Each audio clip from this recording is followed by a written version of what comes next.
denominativo mal colocado porque la triquinosis es una enfermedad de un parásito que es la Trichinella spiralis, que afecta a los porcinos y humanos, pero es un nemátodo que a ese parásito que ocasiona esa enfermedad se conoce como triquina. Pero lo han relacionado con los porcinos, ¿no? O sea, a los porcinos igual les ataca la cisticercosis celulosa y igual mal llamada triquina. Entonces, como han visto en la carne del chancho estos cisticercus, la han llamado triquina, y como han visto estos cisticercus en la carne de llama o los camélidos, igual lo han puesto o lo conocen con ese nombre, ¿no? Pero lo correcto es sarcocistiosis, ese es el nombre correcto con la cual debemos nombrarla esta enfermedad. La etiología de esta enfermedad. Antiguamente se la ha descrito ya desde 1913, se han identificado estos bradizoitos como Sarcocistis auchenidae. Luego en el estudio de Quiroga, ¿no? En 69 también han encontrado estos bradizoitos, la sarco, en guanacos. Y los investigadores le han puesto el nombre de guanicoil, Sarcocistis tylopodi. Luego han encontrado a los quistes microscópicos y le han puesto el nombre. Entonces, como estos son pequeños, tiene que corresponder a Lamacanis. Entonces, y luego pusieron, nuevamente encontraron estos microquistes de sarcocistiosis en guanacos, ¿no? Y le ponían, es guanaco, no puede ser el mismo. Entonces le pusieron Sarcocistus guanicocanis, porque hacía referencia a los quistes microscópicos, ¿no? Y Lejía no tiene el año, pero igual puso indicando de que hay Sarcocistis auchenidae y Sarcocistis lamacenis, haciendo referencia a los microscópicos, pero ahí más adelante el profesor en las investigaciones de Taylor, etcétera, indican que eso ha sido una confusión, y lo que quiso decir el profesor Lejía indica que hacía referencia a Lamacanis. Entonces, antiguamente se veía este sarcos y se le ponía el nombre en función a la especie en cual se la ha encontrado. Pero ya desde el 2015, gracias a los nuevos métodos de diagnóstico, principalmente al molecular, ¿no? Han identificado, han hecho estudios en la Argentina, tanto en llamas, en guanacos, en alpacas, colectando muestras de tejido de músculo esquelético, cardíaco, etcétera, donde había presencia de macroquistes y también quistes microscópicos, y a través de las pruebas moleculares del ADN mitocondrial, exactamente, y se ha podido determinar que hasta la fecha, en la actualidad, solamente acá en los camélidos sudamericanos les afectan las dos especies, ¿no? Los quistes macroscópicos, lo que podemos observar, corresponden a la especie Sarcocistis aucheniae. Esa es la más común, y puede estar en guanacos, puede estar en alpacas, puede estar en llamas, también puede estar en vicuñas. Hay algunos estudios que lo han reportado. Pero los macroscópicos son Aucheniae, y los microscópicos corresponden a Sarcocistis masoni, ¿no? Eso a través de pruebas moleculares. Las otras especies que habían sido descritas, Lamacanis, Guanicocanis, etcétera, Tylopodi, son sinónimos y corresponden a Sarcocistis masoni, ¿no? Entonces, los camélidos sudamericanos hasta ahora solamente tienen esas dos especies de Sarcocistis. En el nuevo mundo, en el viejo mundo, en los camélidos del viejo mundo que conocemos, que es el camello, es el dromedario, a ellos también les afecta el quistes macroscópicos y quistes microscópicos. Esas especies son para ellos Sarcocistis camelli y Sarcocistis hippene, ¿no? Entonces serían 4 especies de Sarcocistis que afectan a los camélidos en todo el mundo, ¿no? A nivel Sudamérica, solo 2. Algunos datos episodiológicos de este parásito, bueno, tiene una distribución mundial, ¿no? Este parásito se afecta a más, se han registrado por análisis molecular, etcétera, en el GenBank, donde se puede compatibilizar qué especie estamos diagnosticando. Están más de 200 especies registradas. Afecta a una diversidad de animales que incluye aves, que incluye reptiles, incluye peces, mamíferos e incluido el hombre, ¿no? Los seres humanos también somos portadores o podemos ser susceptibles a la infección de Sarcocistis. La principal vía de transmisión de esta enfermedad es la vía por consumo de alimento contaminado, ¿no? Esa es la principal vía por la cual se transmite esta enfermedad. ¿A qué edad afecta o si influye la edad? Los estudios que se han realizado para ver qué factores influyen en la presentación de esta enfermedad indican que la edad es un factor muy predisponente. Se han hecho estudios en llamas donde ponen un margen, ¿no? A partir de los 2 años realmente son más susceptibles a tener sarcocistis y las llamas menores a 2 años son menos susceptibles. Hay otro estudio en alpacas que indica que alpacas mayores a 1 año ya son susceptibles a tener sarcocistis, ¿no? Y otros trabajos indican que las llamas menor a 2 años o a 2 años y medio son menos susceptibles a tener sarcocistis. Mientras más años transcurran en el pastoreo, entonces tienen mayor exposición a los animales y pueden infestarse de este parásito, ¿no? Que se encuentra en el medio ambiente. Hay trabajos que indican que también el sexo es predisponente para esta enfermedad. Hay trabajos que indican que en los machos es donde se presenta más porque llevan en la época reproductiva, liberan bastante testosterona, esto hace que baje sus defensas, pero también hay otros estudios que indican que las hembras son más susceptibles a tener sarcocistis. Básicamente han quedado indican que el sexo no es un factor que predispone, ya sea hembra o macho, igual va a tener, puede tener sarcocistis, ¿no? Principalmente uno de los factores que mayor influye en la manifestación de esta enfermedad llega a ser la edad, tanto en llamas y alpacas, ¿no? El factor climático indican que no tampoco es un factor que predispone a que se manifieste esta enfermedad, porque se han hecho estudios a similares alturas, con similares condiciones climáticas y igual las llamas o alpacas han tenido sarcocistosis. Bueno, ¿qué lesiones ocasionan esta enfermedad? Aquí hay mucha letra, pero una vez que los esporoquistes son liberados, se multiplican en las células del intestino, se diferencian en merozoitos que por vía linfohematógena alcanzan los órganos donde invaden el endotelio, ¿no? O sea, la capa que recubre este sería la capa interna del tejido, ¿no? El endotelio vascular, dice, donde van a multiplicarse y esto va a causar una ruptura, un daño tisular, un daño del tejido, ¿no? Dan a una reacción celular con producción de linfocinas asociada, puede manifestarse provocando fiebre, hipersensibilidad, aumento de la permeabilidad capilar, ¿no? Que consecuente al desarrollarse estos bradizoitos va a ocasionar hemorragias en el órgano que está afectando. Daño endotelial, sí o sí, porque el bradizoito se va a desarrollar en los órganos, va a provocar una cascada de coagulación,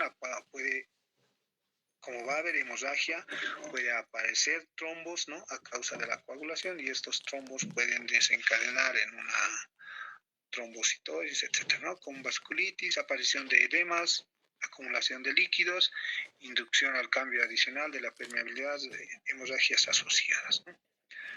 Los merozoitos que ingresan al hospedero intermediario se transforman en bradizoitos, inicialmente dentro de la vacuola, posteriormente en el interior de los quistes tisulares localizados en el sistema nervioso central, pueden afectar en el sistema nervioso central y la musculatura estriada de preferencia. Indican que estos bradizoitos pueden estar de por vida. También una vez que, es cierto, ¿no? Una vez que el camélido, la llama, la alpaca, tiene este parásito, también es susceptible a que se lo cambia a otro lugar de pastoreo y donde hay muchos ooquistes de sarcos, igual puede volver a reinfestarse con más sarcocistiosis, ¿no? Eso me faltaba resumir, pero un poquito recordemos el ciclo de vida tanto en los hospederos definitivos, que llegan a ser los perros domésticos y los carnívoros silvestres, y la fase de hospedero, o la fase que se desarrolla en los hospederos intermediarios, que serían los camélidos.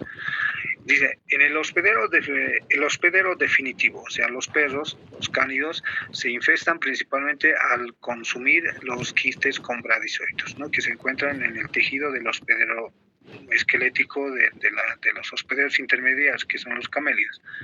Una vez que llega al intestino del perro, ¿no? Al intestino delgado, se desarrolla un ciclo que se denomina entero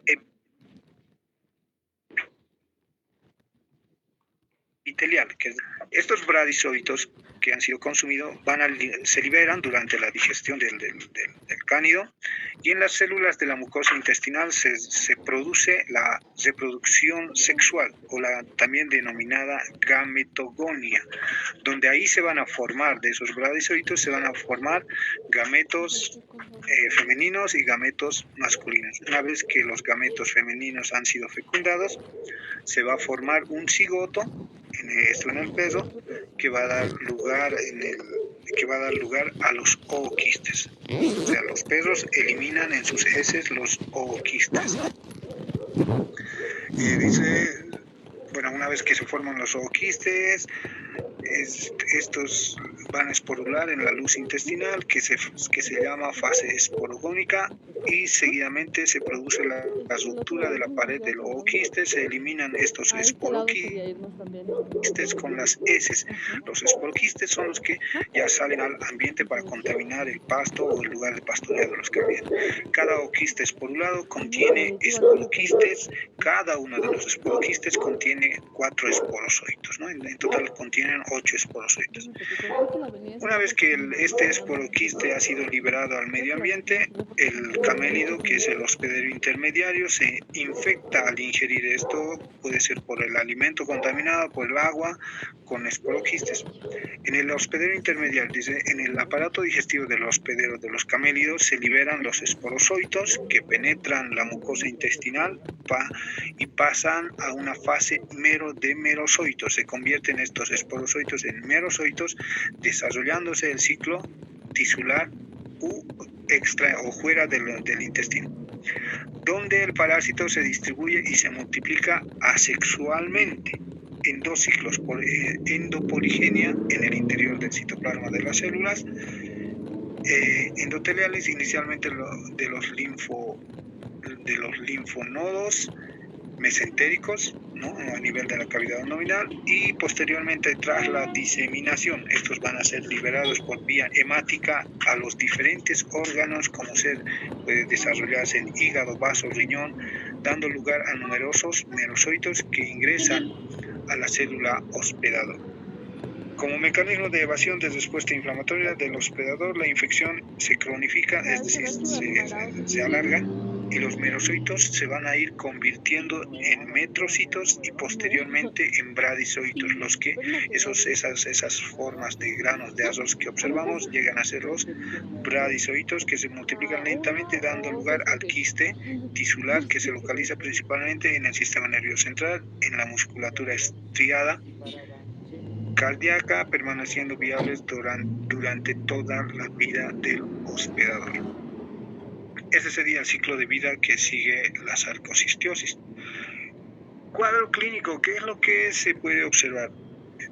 Hemos visto que nosotros vemos llamas alpacas, es asintomático, no podemos decir que tiene o no, pues, está normal, el camélido está caminando, comiendo, todo normal, sí, pero hay otros estudios que indican que puede manifestarse con un cuadro de fiebre que tal vez no lo vemos porque no estamos en constante contacto con ellos, anorexia, va empezando a perder peso, anemia, pérdida de peso, debilidad, postración, hipersalivación, disminución de la producción de leche, aunque no es muy común eso, y puede provocar muerte dependiendo la gravedad, ¿no?, de la dosis infectante, cuántos quistes presenta. Se han descrito signos neurológicos en cuyo diagnóstico diferencial debería incluirse al parásito aplicomplexo, que es otro coccidio que viene a ser la Neospora canina. Acá en la parte de abajo están las lesiones que se han observado en infestaciones en ovinos. Esto, ¿no? Cuando le afecta a los ovinos, otra especie de sarcocistiosis puede provocar hemorragia en la superficie serosa de los órganos viscerales, porque ahí es donde se va a desarrollar. Hay hemorragia, se rompen muchos capilares del músculo cardíaco, esquelético, etcétera. Un aspecto moteado en el músculo esquelético y zonas alternas con rayas hemorrágicas pálidas. En las especies altamente patógenas para los ovinos provoca anorexia, pérdida de peso. Bueno, eso es en ovinos, ¿no? El diagnóstico, ¿cómo podemos saber si los camélidos tienen sarcocistiosis? Generalmente se hace post-mortem, ¿no? De una vez que hemos faineado, podemos observar los bradizoitos en el tejido esquelético o de los órganos. Nosotros hemos colectado estos bradizoitos y hemos hecho un aplanamiento y hemos hecho la tinción y podemos ver ahí bastante, ¿no? Un solo quiste tisular tiene una cantidad enorme de bradizoitos, ¿no? También se pueden hacer pruebas de PCR, de reacción de cadena en polimerasa, ya sea en sangre de llamas. También utilizan pruebas de inmunofluorescencia directa fija.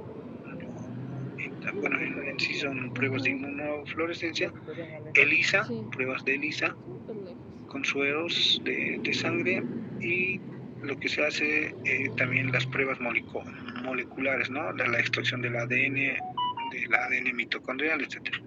Entonces esas son las pruebas que se pueden realizar. Hemos ido preguntando algunas pruebas, cuánto costaría una vez obteniendo el kit realizar la prueba de ELISA para sarcocistiosis. Nos dicen que puede variar dependiendo del número de muestras entre 70 a 100 bolivianos, y las pruebas moleculares puede estar desde 300 hasta 400 bolivianos por cada muestra. En los perros se puede hacer el análisis coprológico para observar los ooquistes, ¿no?, de sarcocitis. Eso es respecto al diagnóstico. Luego, diagnóstico diferencial. ¿Por qué se lo llama también cisticercosis? Porque los humanos, nosotros somos, tenemos o podemos tener un parásito que es una Tinea saginata. Nosotros seríamos los hospederos definitivos, pero en los rumiantes también llegan a ser los hospederos intermediarios y se van desarrollando los cisticercus a nivel del tejido esquelético y a nivel también de los órganos. Nosotros en camélidos podemos ver estos cisticercus, estas manchas, estos hemos confundido con bradizoitos, ¿no? Pero son cisticercus que es ocasionada por otro tipo de parásito, por un cesto, ¿no? También en camélidos, los camélidos tienen un parásito, un nemátodo, que son Lamanema chavesi, es una sola especie, afecta a alpacas, llamas, vicuñas, guanacos, etcétera, pero en su fase migratoria puede provocar en los órganos los quistes blanquecinos, ¿no? O nódulos blanquecinos por el proceso de migración que hace esto y se observan así. Y nosotros por la coloración, etcétera, podríamos confundir, ¿no? Que también se trata de sarcocistis, pero es diferente. Y obviamente el sarcocistis aucheniae, ¿no? Estas tres enfermedades que afectan a los camélidos también pueden confundirse todos con sarcocistis, ¿no? Aucheniae. Y a veces pasa, ¿no? Siempre mandan fotos a algunos colegas o productores o estudiantes que indican, ¿esto qué es? ¿Qué es? ¿Es sarco? O sea, todo nódulo blanquecino para ellos es sarco, pero podemos estar confundiéndonos también con nódulos de lamanema o cisticercus de Taenia saginata, ¿no? Respecto al pronóstico, la inmunidad y el tratamiento que se realiza en los camélidos. El pronóstico no pude obtenerlo, o sea, inmunidad, se han hecho estudios, se han probado vacunas para inmunizar a los camélidos, no ha dado resultado. Esto ha sido en Oruro, se han hecho pruebas de vacuna que se llamaba, ¿cómo se llama? La vacuna Sarcovac, ¿no? Que no ha dado resultados. Igual los camélidos han sido susceptibles a la infestación de sarco. Se han hecho otras vacunas en equinos, en otro tipo en otra especie de animal, pero no han alcanzado una inmunidad, apenas creo que ha sido entre el 30 y 40%. Recientemente, el año pasado, se están probando nuevas vacunas, pero ¿no? Y han alcanzado una mayor inmunidad de los 80 al 90%. Entonces pareciera que esta vacuna, Toxoplasma gondii es otro protozoario, pero es de la misma, es una apicomplexa de la misma de la sarcocistiosis. Entonces se está haciendo estudios con esta vacuna que se aprobó en Toxoplasma para inmunizar a camélidos contra sarcocistiosis, ¿no? Lo está manejando el profesor Raúl Rosario de Perú, de la Universidad de San Marcos, y esperemos que pronto tenga resultados, ¿no? Sobre la vacuna de sarcocistiosis. Luego,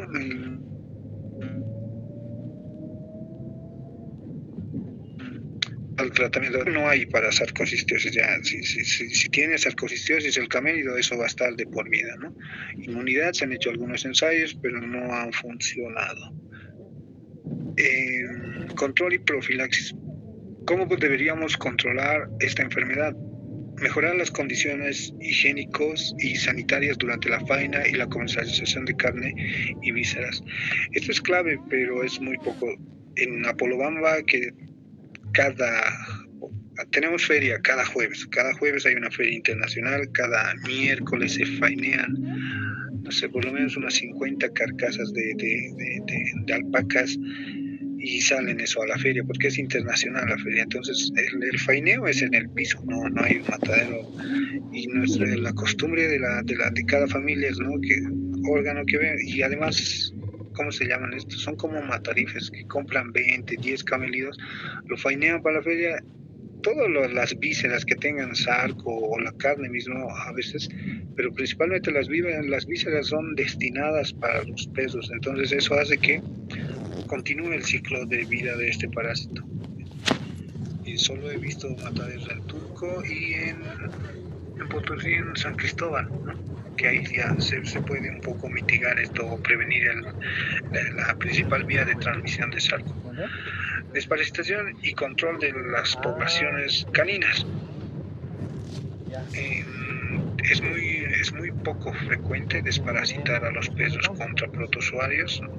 Todos piensan que dándole una pastilla de albendazol o ivermectina el perro ya ha sido desparasitado por completo, pero pues eso no ha hecho nada contra la sarcocistiosis, ¿no? sulfatrocil, por ejemplo, o trazuril, ¿no? Que es un buen desparasitante para protozoarios, podría ser una opción.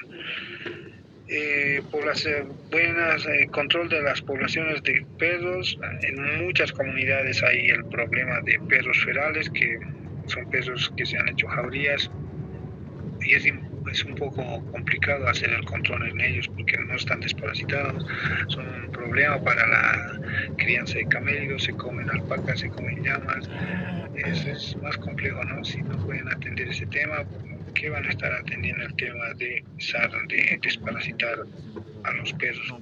Pero eso debería ser desde política del gobierno autónomo municipal que se encuentra ahí, ¿no? Pero sabemos que las limitaciones presupuestarias no les da como para atender este tema. Fortalecer las costumbres culturales en la población es un poco complicado, o sea, muchos años hasta ahora se fainea a los camélidos y las vísceras sí o sí son para los perros. Enterrar y quemar no son prácticas que no se aplican, ¿no? Ahora sobre un poquito de esta parte no lo he terminado, pero la epidemiología cuantitativa, que es datos de mortalidad, letalidad, etcétera. Para completar este trabajo me había basado en estudios que se han realizado acá en la evaluación de sarcocistitis, este trabajo en el 2019, otro trabajo que hay es en el 2014, si no me equivoco, que se ha hecho en Tarija, ¿no? En el sur de Bolivia, el sarcocistitis en llanos en el sur de Bolivia, y los factores que predisponen a la manifestación de esta enfermedad. Pero estos dos estudios han sido diagnosticados macroscópicamente en carcasas de faena. En cambio, este estudio de la Argentina ha hecho un diagnóstico en llamas vivas con prueba de ELISA. Entonces tiene datos interesantes. A través de estos datos estaba completando la estadística de la epidemiología cuantitativa sobre Sarcocistis aucheniae, con el tema de morbilidad, que es la tasa o número total de casos de enfermedad sobre la población total. Esto tiene mucha referencia contra la incidencia y prevalencia. Mortalidad, como esta enfermedad se manifiesta asintomática, es muy, no sé cómo voy a sacar este dato de mortalidad. La letalidad también no sé cómo lo voy a plantear, o es que no se puede determinar esto, porque es muy raro, ¿no? que se mueran por sarco, porque todo el tiempo que están ahí, 5 o 8 años, siguen ahí con sarco, no causa letalidad. En el tema de selección de la muestra, en el documento que nos pasó hay una fórmula para estimar el número de muestras. Este dato, por ejemplo, que trabaja con una especificidad del 90%, reemplazando los datos, sí sale esta población, ¿no? Para que nuestro muestreo sea representativo y trabajar con una confianza del 95%, si usamos esta fórmula que nos indica el documento, podemos obtener el número de muestras representativas para realizar el estudio. Este es un ejemplo de un estudio para una prueba de ELISA, y trabajando con una sensibilidad específica del 90%. Entonces, contar con este dato de sensibilidad específica es clave para utilizar la fórmula, ¿no? Que básicamente es reemplazar datos que tiene aquí un valor de distribución normal para un nivel de significancia. Se trabaja principalmente esto, se reemplaza por el valor de unos veces al cuadrado, etcétera. Pero si reemplazamos los datos, llamar Carlos Fernández, luego Carlos Fernández, ¿a dónde? También en el texto nos indica que si no aplicamos, si no tenemos el dato de sensibilidad y especificidad del 90% que para una X enfermedad, tranquilamente podemos utilizar o deberíamos trabajar con número de muestras digamos, queremos evaluar esta enfermedad en una población de camélidos, nos indica que nuestro mínimo por grupo, es decir, camélidos sanos deberían ser 100, camélidos enfermos también deberían ser 100. Si la enfermedad es muy difundida, entonces nuestro N de muestras debería ser 400 camélidos por grupo que queremos trabajar, ¿no? Entonces, tenemos esta opción de utilizar esta fórmula. También hay otras opciones, otras fórmulas que se pueden aplicar, pero si no aplicamos estas fórmulas, lo que nos sugiere ese autor indica un mínimo de 100 muestras por grupo A. Tratar es una muestra representativa.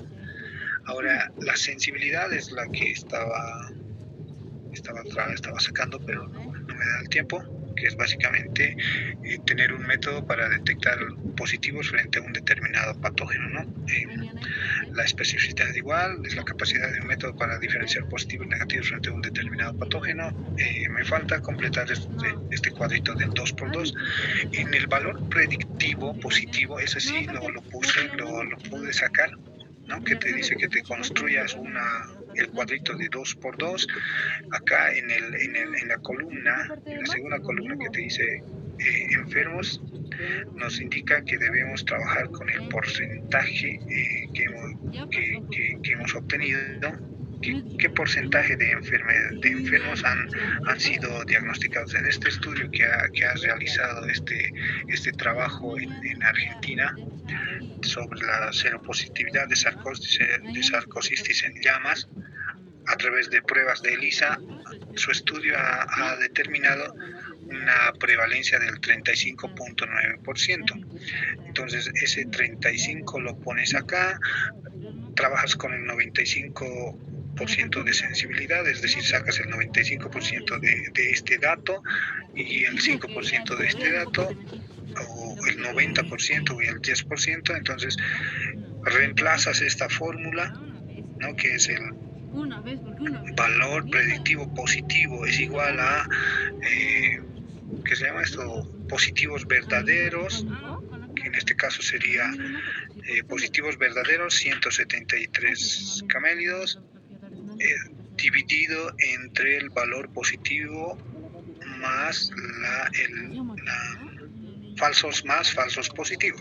Entonces, reemplaza 173 dividido entre 186. El 189% te va a dar un valor del 91.5% de valor predictivo positivo. Y la interpretación es, mientras más alto sea el porcentaje, nos indica que la mayoría de los resultados positivos son realmente verdaderos. Entonces, la prueba de ELISA es muy confiable para diagnosticar sarcocistis, ¿no? El valor predictivo negativo, igual te construyes una fórmula de 2x2 y trabajas ya pero con los datos de negativos. Reemplazas los datos, en este caso negativos verdaderos, que sería 309, dividido sobre negativos verdaderos 309 más falsos negativos 318, te va a dar un porcentaje de 97.1%, que igual coincide, ¿no? Si obtenemos un valor predictivo negativo, un alto índice, nos indica que la mayoría de los resultados negativos, o sea, realmente son negativos, son verdaderos, y es útil para descartar enfermedades. En esto sí puedes reemplazar datos. El tema de prevalencia, en ese estudio que les comentaba por pruebas serológicas, han colectado sangre de 507 llamas y han sacado casos positivos 182, casos negativos 325. Para reemplazar la fórmula de prevalencia solo se ha tomado en cuenta casos positivos de la enfermedad 182 dividido entre la población total, entre 507 por 100. Tenemos una prevalencia del 35.9%, que coincide con la prevalencia que han reportado en el estudio. La incidencia acumulada, casos nuevos. Ahí, como este estudio se ha hecho en un momento específico, no nos da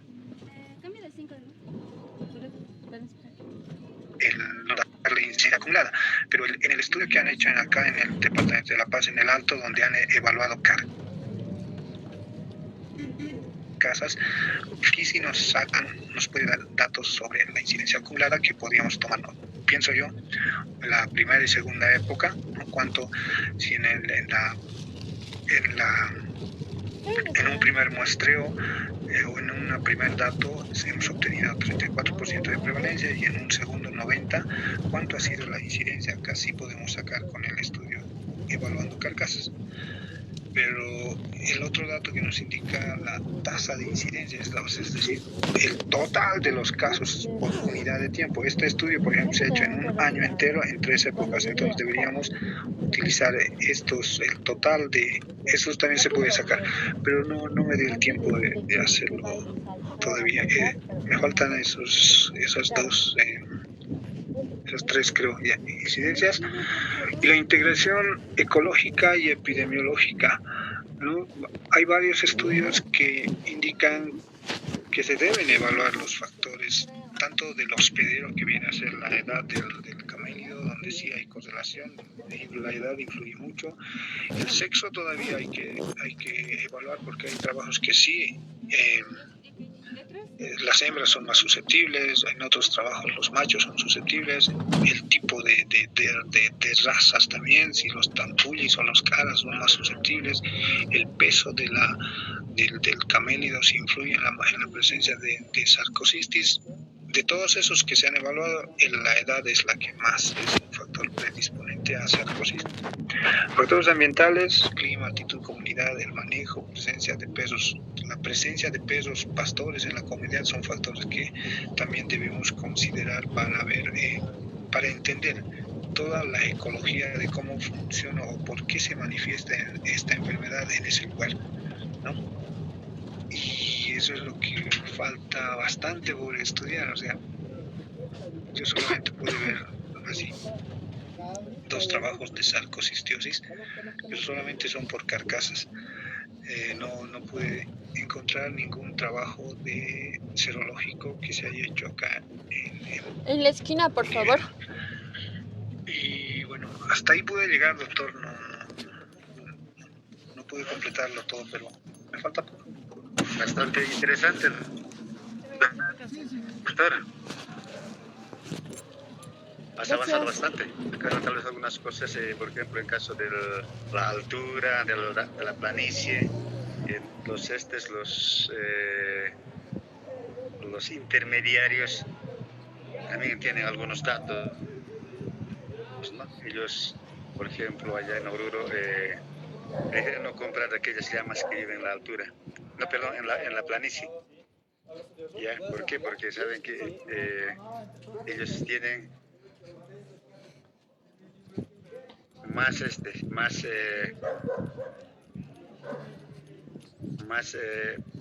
prevalencia que en las serranías, ¿ya? Entonces se maneja eso, ¿no? Entre los intermediarios. Entonces hay que hacer un estudio, evidentemente, ¿no? ¿Cuál es la razón para que en la planicie se presente más y en la serranía se presente menos, ¿no? Entonces son cosas que hay que ir analizando todavía, hay que ir estudiando. Yo creo que avanza bastante y ya tenemos, yo creo, nuevos datos más confiables, y yo creo ya con esto podemos ya encarar una u otra enfermedad para por lo menos controlar, si no será para erradicar, pero ya para controlar, y también para proponer alguna institución, tal vez municipal o departamental, todo aquello, ¿no? Entonces yo creo el documento va a salir bastante bonito. Bueno, no sé si hay alguna pregunta del grupo.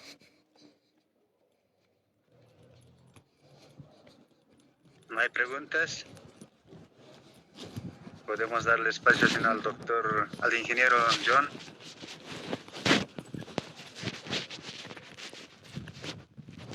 Bueno, nadie dice nada, creo que se han dormido. Ya, doctor, ya. Entonces vamos a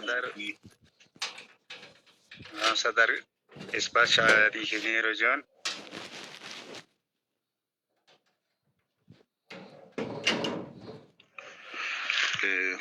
Buenas noches, doctor, estimados colegas, buenas noches.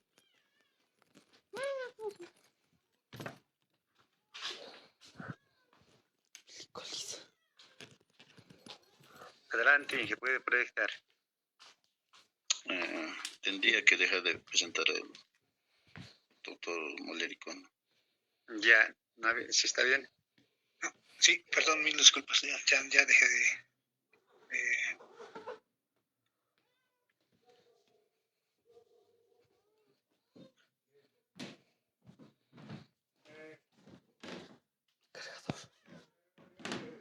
Bueno, muy buenas noches nuevamente. Vamos a explicar este aspecto de lo que es ya otra especie dentro de lo que es esta enfermedad, de lo que es la sarcocistiosis, ¿no? Bueno, comúnmente conocido la sarcocistiosis microscópica, ¿no? Bueno, mucho más antes estaba considerada con otro nombre, ¿no? Con otro nombre científico, inclusive, ¿no? Y algunos aspectos ha poquito mostrado también el doctor José Luis, ¿no? En tal sentido, digamos, de estos cambios, ¿no? Bueno, se manejaba lo que es la sarcocistis lamacanis, ¿no? Bueno, ya desde el año 16, perdón, ya se ha establecido, digamos, ¿no? este nombre de sarcocistis masoni, ¿no? Entonces, bueno, esto seguramente se ha hecho trabajo a nivel molecular, ¿no? Bueno, inclusive hay trabajos de investigaciones que, si bien en el 2016 se ha logrado, digamos, ¿no?, cambiar la denominación, muchos seguían manejando el tema de lo que es la sarcocistis lamacanis, ¿no? Entonces vamos a hacer una presentación sobre eso. Vamos a revisar información. Bueno, hay información argentina, ¿no? Hay bastante información argentina. También de China, ¿no? Imagínense, los chinos también que de alguna forma se han llevado camélidos como las alpacas. Y han hecho, digamos, estos estudios, digamos, de presencia de estas enfermedades, inclusive el tema de lo que es prevalencia, ¿no? Y también en Bolivia se ha hecho, ¿no?, algunos estudios, pero ya con la denominación de sarcocistis lamacanis, ¿no?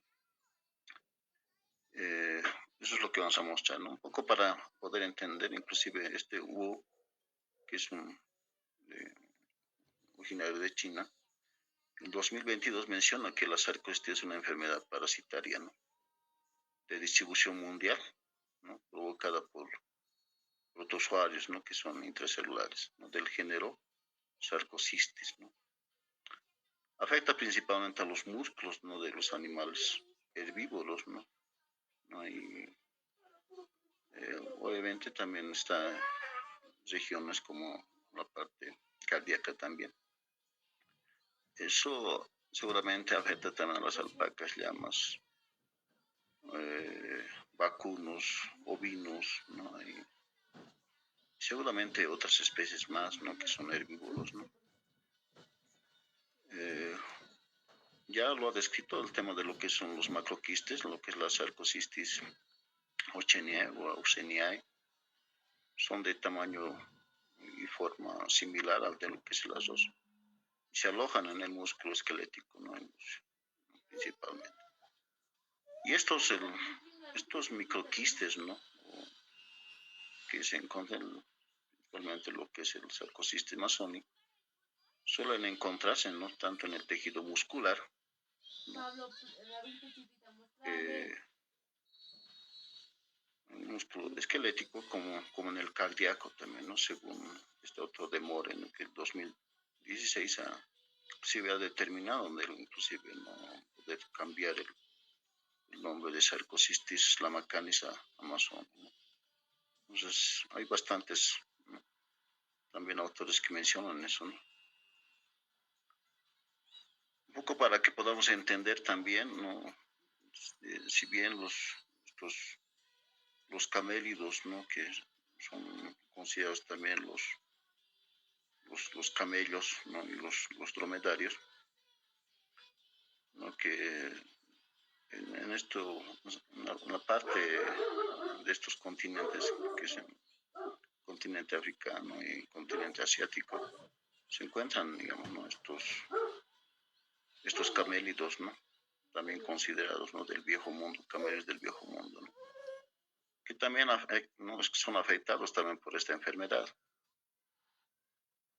Bueno, los que conocemos, ¿no?, en nuestro continente, es estos dos géneros, ¿no?, el tema de lo que es el género lama y el género vicuna, ¿no? Y hay seguramente dentro de lo que son los silvestres y los domésticos, ¿no? Entonces, bueno, son ejemplares que son, ¿no?, o animales que son propensos a contraer esta enfermedad, ¿no? Un poco para que podamos entender, digamos, ¿no?, este tema de lo que es la sarcocistis, ¿no? Obviamente hay estos aspectos de lo que es los huéspedes definitivos y los huéspedes intermediarios, ¿no? Bueno, los huéspedes definitivos seguro serán los cánidos, ¿no? Los perros, también ahí están el tema de los zorros, ¿no?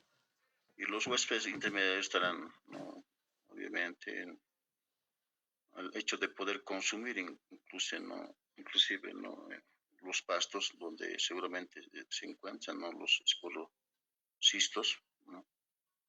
Y seguramente a partir de eso se generará, digamos, ¿no?, el proceso de desarrollo mismo, ¿no?, de este protozoario, ¿no? Si vemos aquí este gráfico, muestra el tema del ciclo de vida, ¿no?, lo que es la sarcocistis, ¿no? Entonces, el hecho de poder, como hemos mencionado, que el camélido pueda consumir, digamos, ¿no?, pradera nativa, ¿no?,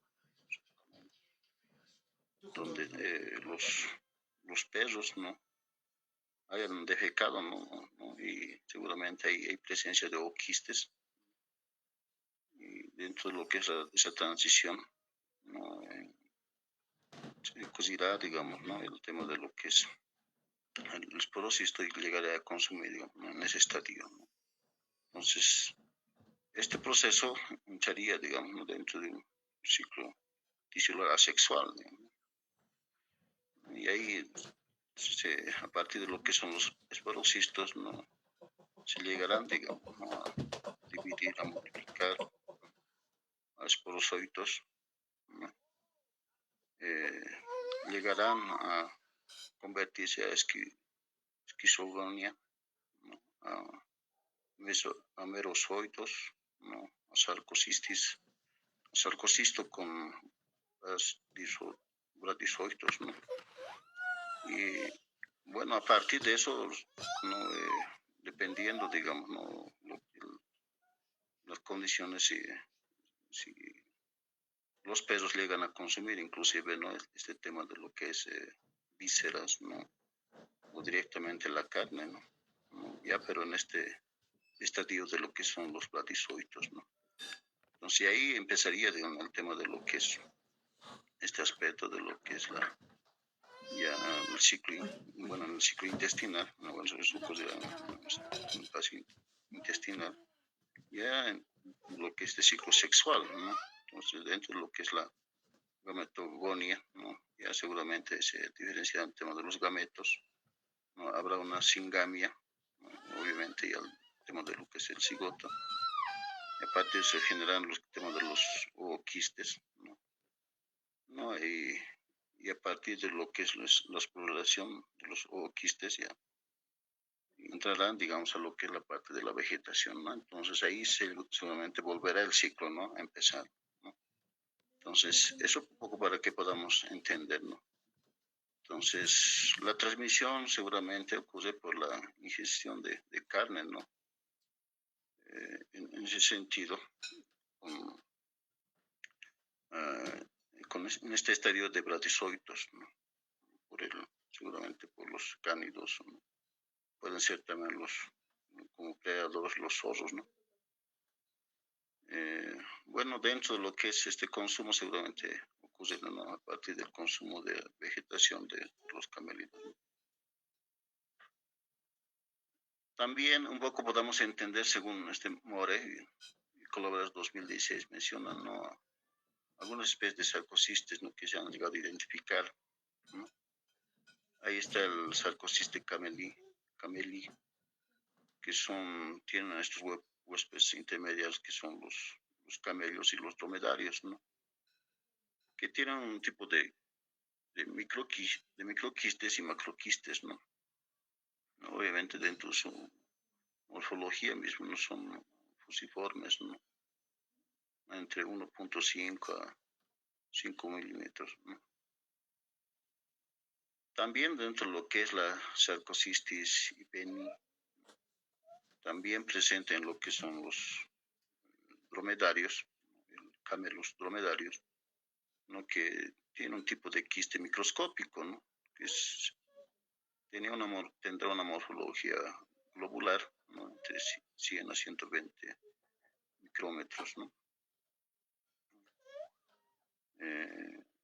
El tema de lo que es la Sarcosiste aucheniae, ¿no? Que está presente en los huéspedes tanto en lo que es la llama, alpaca, guanaco.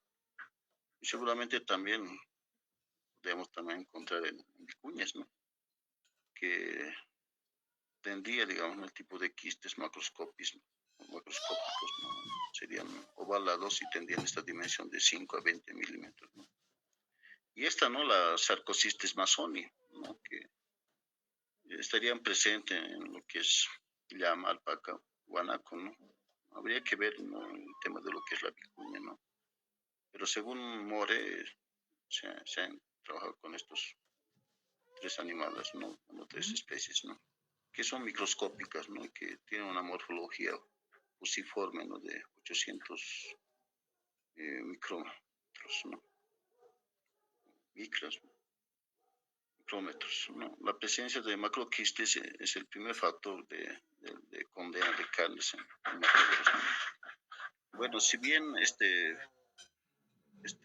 protozoario es microscópico, ¿no? Bueno, no es tan condenado, digamos, ¿no? A comparación de lo que son las Sarcocistis aucheniae o auxeniae, porque no son visibles, ¿no? Las Sarcocistis masoni, ¿no? Entonces, de alguna forma, ¿no? Si hay presencia en otras especies también, no es condenado, no tiene un decomiso, ¿no? En ese sentido. Bueno, un poco para poder entender, ¿no? Este tema de lo que es la Sarcocistis lamacanis versus lo que es la Sarcocistis masoni, ¿no? Según More y Colados 2016, ¿no? La diferencia principal entre lo que es estas dos, ¿no? Bueno, al final, protozoarios, bueno, estaban idénticas de esa forma, ¿no? Radica en su tamaño, ¿no? Ni en el tejido muscular que identifican, ¿no? Entonces, principalmente existe una diferenciación, ¿no? en su tamaño, ¿no? Y dentro de donde se llegan a infectar, ¿no? Seguramente la Sarcocistis lamacanis, ¿no? Que también es microquiste, ¿no? Seguramente se aloja también en el músculo cardíaco, ¿no? En el corazón, ¿no? La Sarcocistis masoni, ¿no? De igual forma microscópica, se puede alojar en el músculo esquelético, ¿no? Que también pueden invadir el músculo cardíaco también, ¿no? Entonces, bueno, había que continuar, ¿no? Inclusive el doctor René ha trabajado bastante con ese tema, ¿no? De poder inclusive, ¿no? El tema de poder identificar, ¿no? Estos arcos microscópicos, ¿no?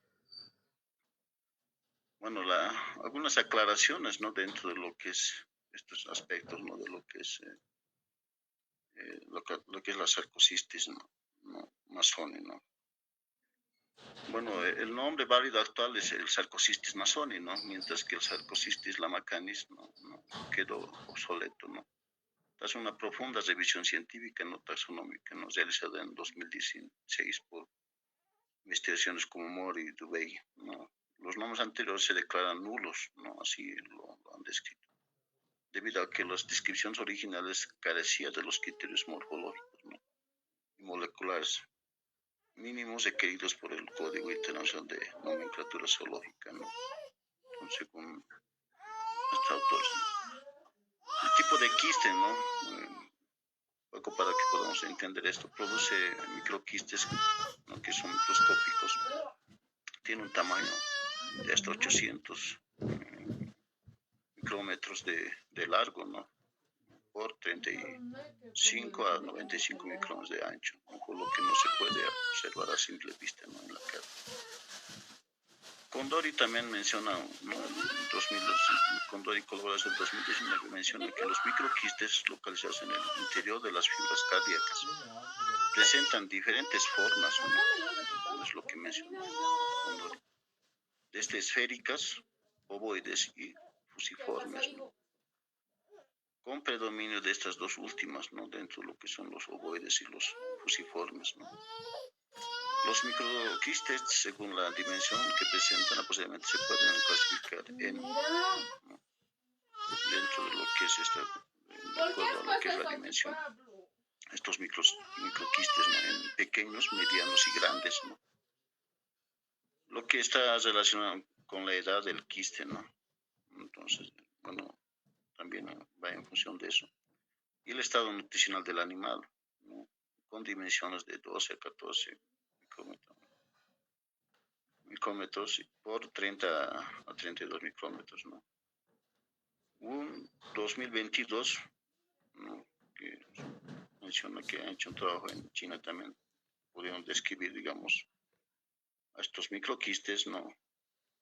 Bajo lo que es la parte de microscópica, de un microscopio óptico, los microquistes midieron entre 342 a 550, ¿no? Por 85 a 120 micrómetros, ¿no? Y presentaron proyecciones cónicas, ¿no? Entonces, hay una diferenciación, ¿no? Según estos chinos, no presentan esa forma, ¿no? Cónica, ¿no? Una proyección cónica, ¿no?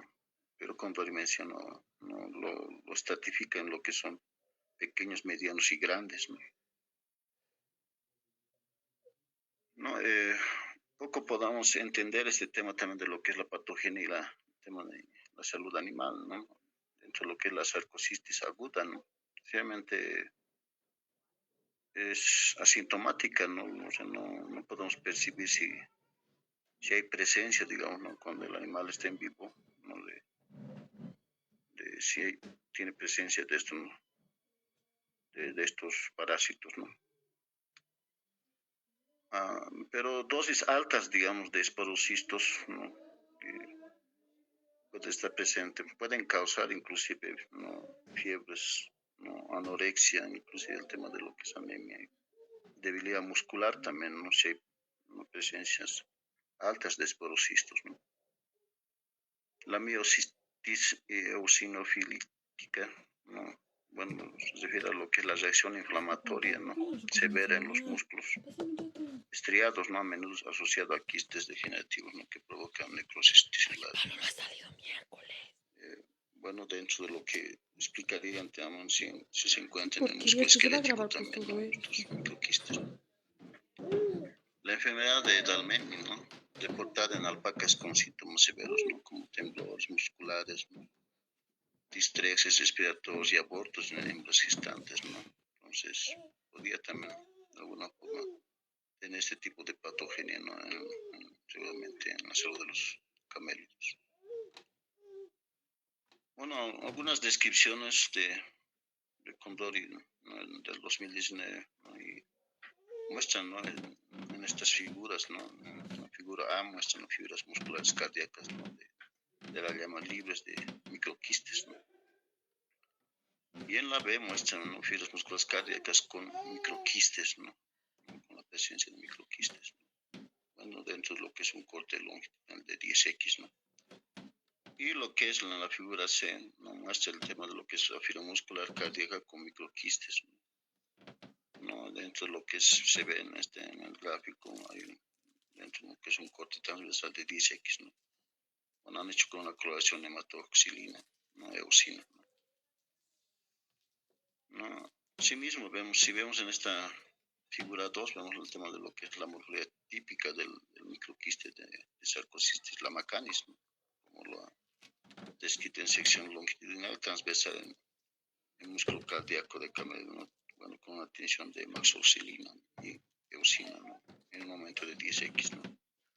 Bueno, ahí se ve el tema de lo que es en la figura, un microquiste fusiforme.